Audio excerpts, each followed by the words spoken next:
আমাদের মূল সংবাদ সম্মেলনটি শুরু করতে যাচ্ছি।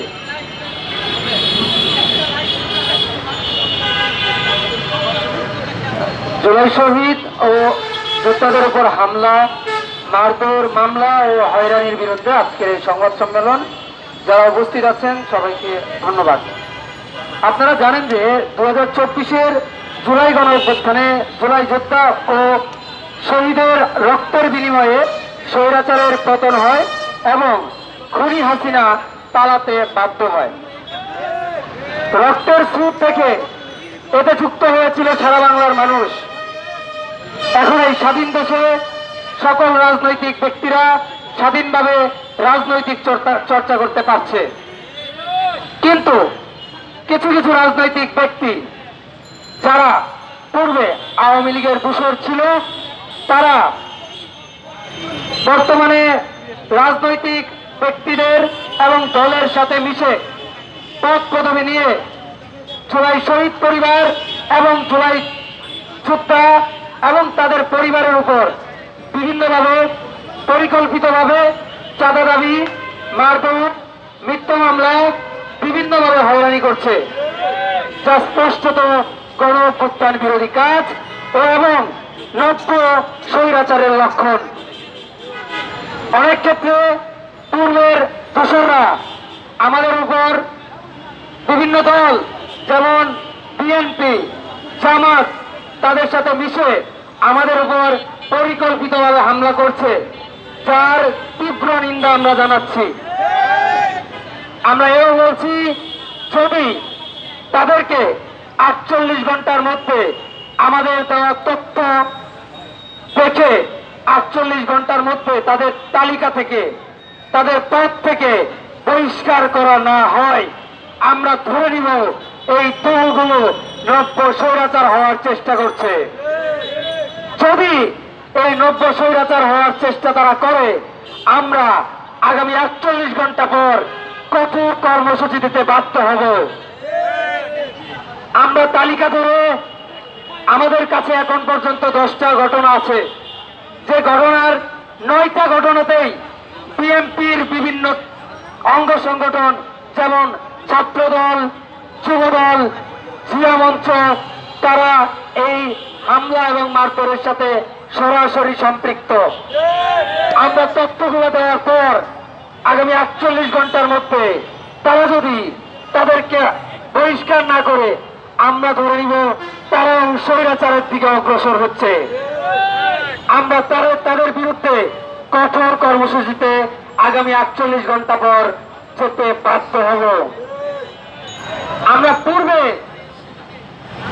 17 ফেব্রুয়ারি, 19 ফেব্রুয়ারি, 26 মার্চ এবং 27 মার্চ, এছাড়াও 26 ফেব্রুয়ারি এবং 27 ফেব্রুয়ারি বিভিন্নভাবে সরকারকে অবগত করেছি আমাদের সুরক্ষা আইনের ব্যাপারে। আপনারা জানেন, 71-এর মুক্তিযুদ্ধের সময় যারা আমাদের মুক্তিযোদ্ধাদের উপর হামলা করেছিল, তারা বাংলাদেশ ত্যাগ করে গিয়েছে। কিন্তু 5 আগস্টের পর বিভিন্নভাবে স্বৈরাচারগুলো বাংলাদেশে অবস্থান করছে। তারা টাকা দেওয়ার মাধ্যমে বা বিভিন্ন মাধ্যমে তারা বিভিন্ন দলের সাথে সংযুক্ত হচ্ছে এবং আমাদের উপর হামলা করছে, মিথ্যা মামলা দিচ্ছে এবং আমাদেরকে হয়রানি করছে। আমাদের জন্য গুরুত্বপূর্ণ হয়ে দাঁড়িয়েছে এই সুরক্ষা আইন। সরকারকে আমরা বলে দিতে চাই, আগামী 48 ঘন্টার মধ্যে আমাদের তথ্য মোতাবেক নির্বাহী আদেশে সেনাবাহিনী, বিভিন্ন প্রশাসনিক বাহিনীর মাধ্যমে তারা যদি আসামিদের গ্রেফতার না করে, আমরা দ্বিতীয়বার গণঅভ্যুত্থানের জন্য পুনরায় পরিকল্পনা করে আমরা গণঅভ্যুত্থান থেকে অগ্রসর হব ইনশাআল্লাহ। আমরা যদি এই দেশকে স্বাধীন করে নিজেরাই যদি পরাধীন থাকতে হয়, আমরা এই পরাধীনতায় আর কখনো থাকতে চাই না। আমরা পুনরায় তৃতীয় গণঅভ্যুত্থান করতে বাধ্য হব। আমরা কঠোর কর্মসূচিতে যেতে বাধ্য হব। আমরা এই তালিকাগুলো সরকার এবং যে দলের অন্তর্ভুক্ত তাদেরকে আমরা প্রদান করব। আমরা বলে দিতে চাই, আমাদের একটি ঘটনা আপনাদের উল্লেখ করি। কিশোরগঞ্জের হোসেনপুর থানায় আমি সহ 4 জনের উপর পরিকল্পিতভাবে হোসেনপুর থানার ছাত্র দলের একজন কর্মী সিনিয়র যুগ্ম আহ্বায়ক জহিরুল ইসলাম জামশেদের নেতৃত্বে আমাদের উপর হামলা চালানো হয়। আমরা এই বিষয়টি আমাদের উপদেষ্টা আসিফ ভাইয়ের নিকট পেশ করি। নির্বাহী আদেশ থাকা সত্ত্বেও এখন পর্যন্ত প্রশাসনিক কর্মকর্তা এখন পর্যন্ত একজন আসামিকেও গ্রেফতার করেনি। এতে প্রকাশ পায় তারা এখনো স্বৈরাচারী মনোভাব নিজের ভিতরে পোষণ করে এবং আমাদেরকে সহযোগিতা না করে তাদের পাশে দাঁড়াচ্ছে। আমরা আর কোনো ঘটনার বর্ণনা দিচ্ছি না। আমরা এই ঘটনাগুলো বিএনপির কেন্দ্রীয় কার্যালয়ে উপস্থাপন করব এবং 48 ঘন্টা তাদেরকে আমরা টাইম লাইন বেঁধে দিচ্ছি। তারা যদি তাদেরকে বহিষ্কার না করে তাহলে আমরা কঠোর থেকে কঠোরতম কর্মসূচিতে যেতে বাধ্য হব এবং সেই কর্মসূচি এবছর হবে প্রধান উপদেষ্টা কার্যালয়ের মতো লং মার্চ। আমরা এই বলে আমাদের প্রেস রিলিজ শেষ করছি এবং আমরা এখন এখান থেকে বিএনপির কার্যালয় এবং জামাতের কার্যালয়ে যারা এটার সাথে জড়িত তাদের কার্যালয়ে আমরা প্রেস রিলিজগুলো দিয়ে আসবো। 48 ঘন্টা টাইম লাইন বেঁধে দিয়ে আসবো।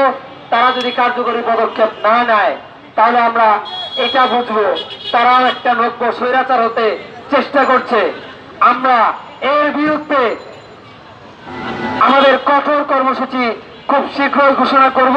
তারা যদি তাদের সুস্পষ্ট কোনো ধরনের বক্তব্য চেষ্টা করে এবং তাদের বহিষ্কার না করে তাহলে আমরা ওই কঠোর কর্মসূচিতে যেতে বাধ্য হব। এই বলে আমাদের জুলাই যোদ্ধা সংসদে জুলাই যোদ্ধাদের পক্ষ থেকে আমাদের সংবাদ সম্মেলন শেষ করছি। সকল সাংবাদিক ভাইকে ধন্যবাদ জানাচ্ছি। আসসালামু আলাইকুম।